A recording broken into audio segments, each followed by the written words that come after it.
The first time I held a scalpel, I was 22. By 36, I could suture a gash at 3 a.m. with hands steady enough to thread a needle, until the day my ex-mother-in-law cornered me outside the maternity ward.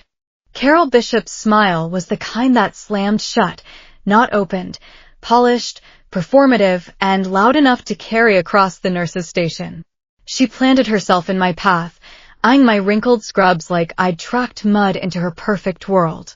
"Leaving you was the best decision my son ever made," she said, enunciating each word for the interns lingering by the elevators. "Now he has a baby boy with your best friend." 6 years of being called the broken one packed into one breath. I didn't flinch. I just looked at her, calm as a flatline, and asked, "Is that what you believe?" 5 minutes later, a man neither she nor Paige expected walked through those automatic doors. And a name no one wanted spoken was about to echo through a courtroom. If you like quiet justice that lands like a scalpel, settle in. Tell me where you're listening from in the comments, and hit subscribe. This story doesn't pull punches. Let me back up, because the smile came before the man. It was a Thursday, hour 11 of a 12-hour shift. I'd cut through the maternity wing to hand off a chart to a night nurse, Theo, when Carol appeared. Of course she was there. Paige had delivered 3 weeks prior, and the entire Bishop clan had been parading through with balloons and casseroles for days. I'd braced for it. I hadn't braced for her to turn my humiliation into a public performance. Theo went still beside me. A passing aide slowed her steps. I pressed my thumb to the face of my grandmother's gold watch, the same nervous habit I'd had since I was a girl, waiting out things I couldn't change. I didn't raise my voice. I'd learned long ago the loudest person in a room rarely holds the truth. "Is that what you believe?" I repeated, softer this time. Carol blinked, thrown by my calm. She'd expected tears, rage, something. She got none of it. Somewhere down the hall, a door hissed open. I didn't turn to look. I already knew the ground was about to shift. Growing up in a tiny Ohio farm town where gossip spreads faster than harvest dust, I'd built my life on one rule: do good work quietly, and the truth will sort itself out. It worked in the ER, where panic has no place. It did not work in my marriage. I married Mark Bishop at 28. He was charming in the way that made strangers feel chosen, remembered names, shook hands like he meant it, and half the county would have vouched for him. For the first 3 years, so would I. We wanted children. When the years stretched on with no luck, I suggested we both get tested, standard blood work, the same thing I ordered for patients daily. Mark laughed it off at first. Then he got sharp. "Bishop men don't have those problems," he'd say, wrapping it in talk of faith and God's timing. I went alone. My results were perfect. His? He never let a clinic see them. Carol ran her church's women's circle like a general runs a campaign. She'd buried her husband young, raised Mark alone, and poured every ounce of her identity into proving he was flawless. When Mark whispered the problem was me, Carol didn't question it. She spread it like gospel. A sympathetic sigh at potlucks, a hand on a neighbor's arm, a pitying introduction to a visiting pastor's wife. "This is Myra. Such a shame about the children." She even had a signature line, delivered with a smile. Some women just aren't built for it. Paige Dolan had been my ride or die since sophomore chemistry. She held my hand when my dad died, stood up at my wedding in a sage green dress, cried through my vows. So when Carol's whisper started, Paige was the one I leaned on until I realized her comfort was a slow poison. "You're too accomplished for motherhood, Myra. Mark adores you. Don't let his mom get in your head." She never mentioned she was sleeping with him. Mark filed for divorce on a Tuesday. I came home to a half-empty closet and a manila envelope on the counter. By the weekend, he'd moved into Paige's apartment across town. The story was already written. Myra was cold, married to her job, couldn't give him children. Carol made sure every pew heard it. Paige said nothing to correct it. I didn't fight it. Fighting felt like proving them right. I kept my head down, set a teenager's broken arm the next morning, and told him he'd be fine. That felt like the only true thing I did all week. But when the hospital passed me over for the ED director role I'd built from the ground up, blaming my unstable personal life, I finally hit a wall. The one place no one had ever called me hollow was being poisoned by the same lie. I called Ruth Calloway that night. Her office sat above a hardware store, reading glasses perched in salt and pepper hair, and she looked at me like she'd already mapped 3 moves ahead.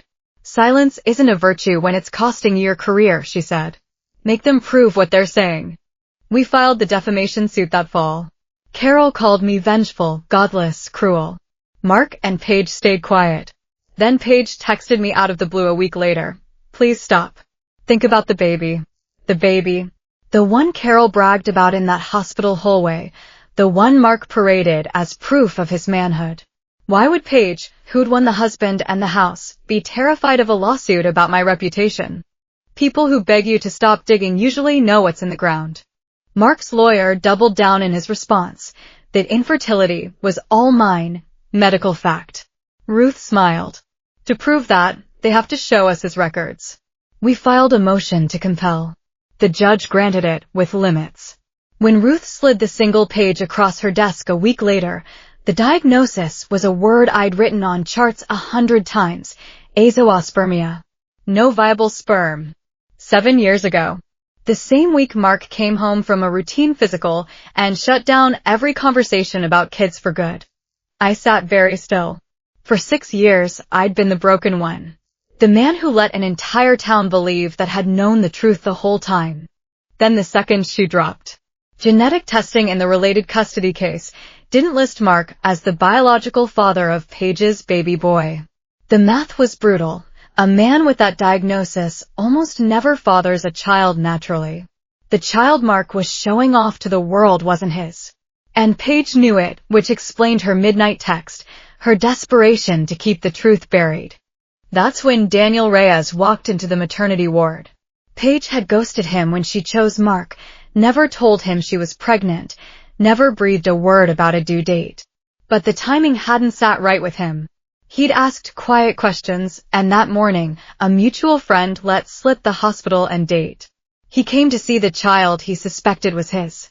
And the one person Paige thought would never find her, found her. The courtroom was packed the morning of the hearing.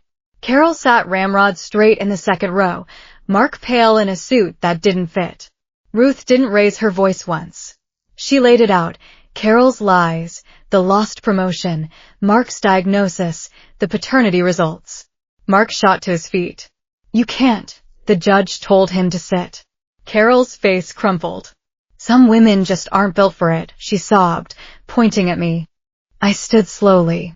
I'd waited 7 years for this moment. I didn't shout. I kept my voice flat, the same tone I used to deliver hard news to families. You're right, Carol. One person in that marriage was never built to have children. I looked at Mark. And it was never me. The room went silent. Carol's hand dropped. Mark buried his face in his hands. The women from Carol's church circle, who'd nodded along to my ruin for years, sat with the truth rearranging everything they thought they knew. Mark moved west 6 months later to a town that hadn't heard the story. Carol stopped going to her women's circle. She'd chosen the lie until it took everything. Paige and Daniel worked out custody quietly. I hope the little boy never carries the weight of the lies built around him. Paige and I never spoke again. Some friendships don't break, they just turn out never to have been what you thought. I took the ED director role, the one that was always mine. The first time I walked into the trauma bay after the verdict, the antiseptic smell didn't feel like a hiding place anymore. It felt like home. I still wear my grandmother's gold watch, but I don't press it to calm myself when I'm waiting for something I can't change. Because I'm not waiting anymore. The truth doesn't shout.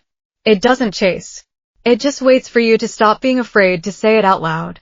If you've ever been told you're the broken one, let this be your sign. Stop carrying it. Say your truth where it counts, then set it down. Drop a comment if this resonated, hit subscribe, and I'll see you in the next one.